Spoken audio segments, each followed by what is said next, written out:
This is one fun slasher series. Welcome to Watch Mojo, and today we're counting down our picks for the top 10 moments in the Scream franchise. For this list, we're ranking moments from the Scream film series based on their impact within their respective movies and their legacy over time. We'll only be considering moments from the film franchise, however, so the TV series is excluded. Note, there will be spoilers aplenty. You like scary movies? Uh-huh. What's your favorite scary movie? If you like what you're hearing, be sure to check out the full song at the link below.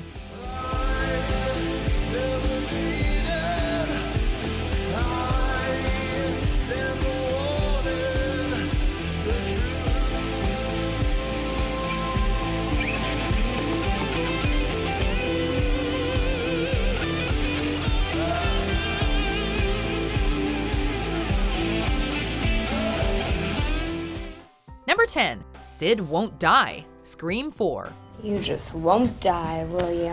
When it was announced that there would be a fourth Scream, we all assumed that Sidney would finally bite it. Yeah, I don't think so. We think the filmmakers played on this idea because Sidney would just not die. And it was awesome.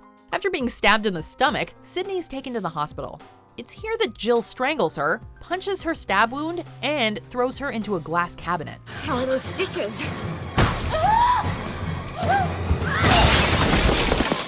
However, Sid is one tough lady as she regains her composure and defibrillates Jill's freaking head. Clear. Clear? Clear.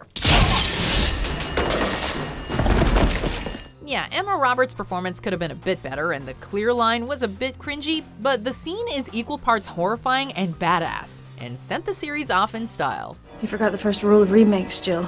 Don't f with the original. Number 9. The House Explodes, Scream 3. I've got it now! I'm going back in, man! Scream 3 is the black sheep of the Scream franchise. It's a little dull, the kills aren't as exciting, and the meta element is sorely lacking. That being said, it is not without its moments. In this scene, our heroes desperately wait to read their fates before the house explodes in spectacular fashion. Though Tom's use of the lighter to read the script is questionable, considering there still seems to be quite a bit of light around, we also really want to know how the killer was so sure his victim would use a lighter. Shit. We forget all that in an instant though, as the gigantic explosion that immediately follows is so badass.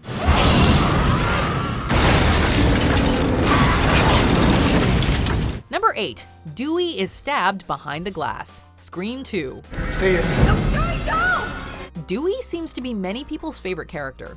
He is an endearingly bumbling officer who does what he can to protect the ones he loves. So watching him die is just too much. In this scene, Dewey finds Gail, who's hiding from the killer.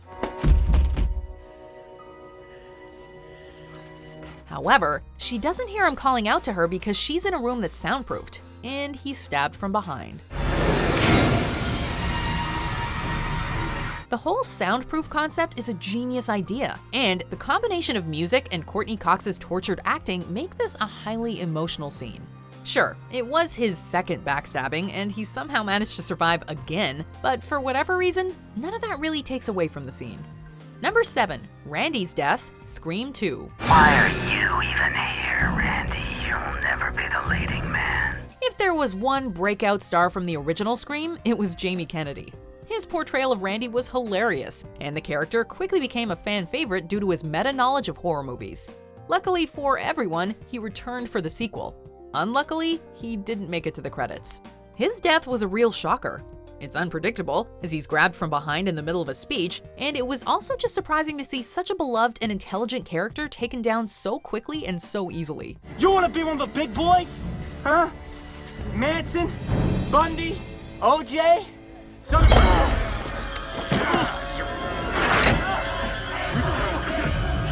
He returned in tape form for Scream 3, but that does nothing to alleviate the pain of losing him. So if it is a trilogy you are dealing with, here are some super trilogy rules. Number 6. Ghostface reveal, Scream. Stu's flipped out.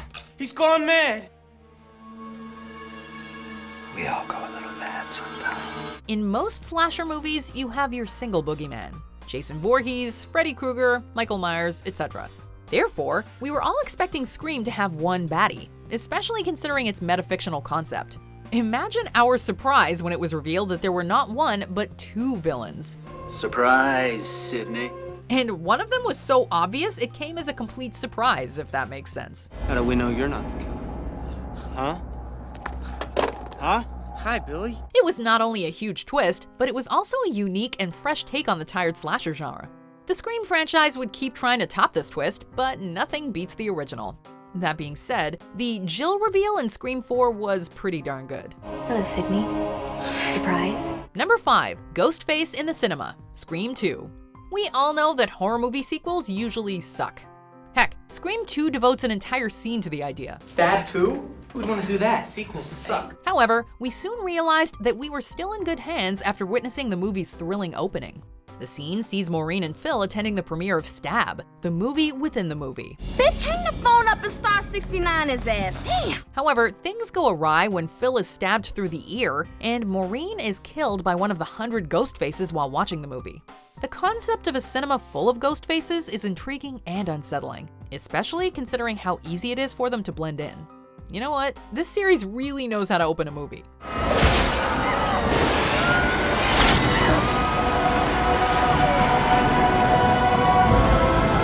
Number 4, the numerous openings, Scream 4. A bunch of articulate teens sit around and deconstruct horror movies until Ghostface kills them one by one.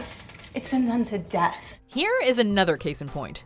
Screenwriter Kevin Williamson didn't return as a writer for Scream 3, and his absence was painfully obvious.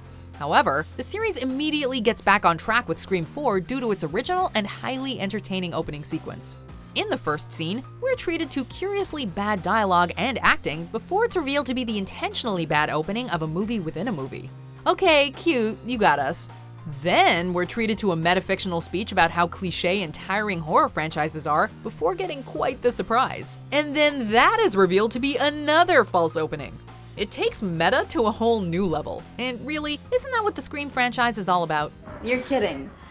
I don't get it. Number 3, Stuck, Scream 2. Oh my God. Don't do that again. The Scream franchise's horror mostly comes from sudden, brutal stabbings, so it's refreshing to see the movie take its time and treat us to a scene full of tension here. After Ghostface crashes a cop car, Sydney and Hallie are stuck in the back seat, which forces them to slowly climb over the unconscious killer. We're expecting some sort of cheap jump scare, but nothing happens. It's just good old-fashioned suspense.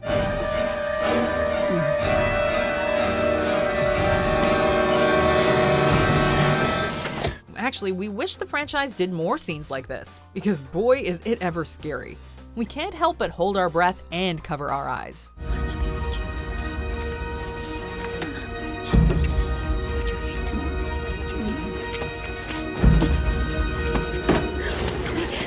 Number 2, The Rules, Scream. Don't you know the rules? While watching Halloween, Randy pauses to tell the party the rules of surviving a horror movie, which include not having sex, not drinking, and not saying "I'll be right back." There are certain rules that one must abide by in order to successfully survive a horror movie. What makes it even better is that Scream breaks the rules.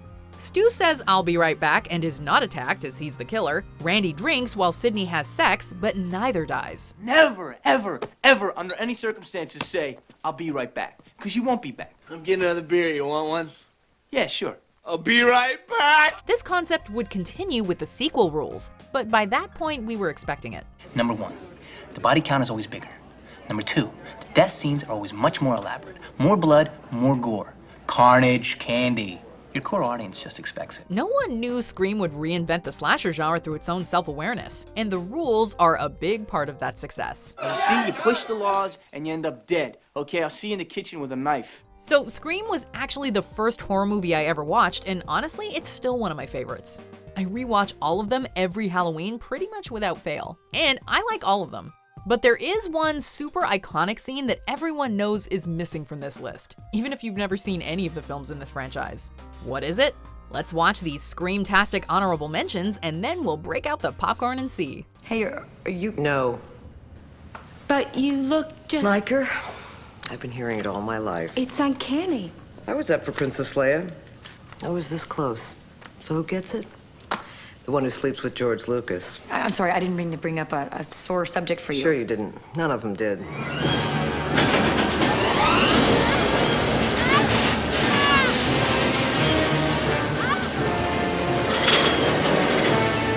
I think I love you. Isn't that what life is made of? And though it worries me to say, I've never felt this way. Hey, I think I love you, so what am I so afraid of? Before we continue, be sure to subscribe to our channel and ring the bell to get notified about our latest videos. You have the option to be notified for occasional videos or all of them. If you're on your phone, make sure you go into your settings and switch on notifications. Number 1. The opening phone call. Scream. Hello? Yes? Who is this? Who are you trying to reach? What number is this? What number are you trying to reach? When it comes to Scream's best moments, there's just no competing with its opening scene. It's become a classic ever since, and is widely considered one of the best openings in horror history. The scene is a perfect example of how to do tension. You never told me your name. Why do you want to know my name? I want to know who I'm looking at. What did you say? It starts with innocent flirtation, becomes a little more unsettling over time, and ends in bombastic fashion with Casey's disemboweled corpse hanging from a tree. Yeah, Scream pulled a psycho on us by killing its megastar within the first 15 minutes. The scene was so terrifying, it allegedly caused an influx of purchases and devices with caller ID within the United States. It is truly unforgettable. Do you agree with our picks? Let us know in the comments. And hey, if you're a fan of the song playing right now, be sure to check out the music video for it right here.